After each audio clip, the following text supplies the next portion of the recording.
Hello বন্ধুরা, আজকে সকালে একটু সিটি সেন্টার টু এসেছি ছেলের একটা শু কিনতে আর একটা ফর্মাল ড্রেস কিনতে।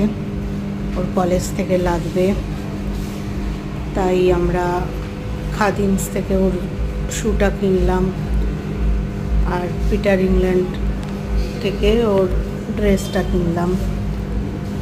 তোমরা দেখো, আসলে আমরা গতকাল গেছিলাম স্যাটারডেতে 7:20 নাগাদ, কিন্তু এত ভিড় যে আমরা গাড়ি পার্কিংয়ের জায়গাই পাইনি কোনো, তাই ওখান থেকে বেরিয়ে গেছি।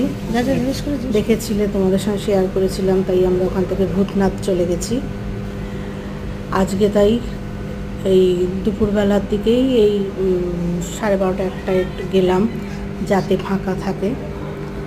গিয়ে দেখলাম সত্যি ফাঁকা আছে। ওর একটা শু আর ফর্মাল ড্রেস কিনে তারপরে এই 3:30টার সময় আমরা বাড়ি এলাম। তাই আজ বিশেষ একটা রান্নাও করতে পারিনি। দেখো বন্ধুরা, সকাল দুপুরবেলার দিকটা কতটা ফাঁকা থাকে।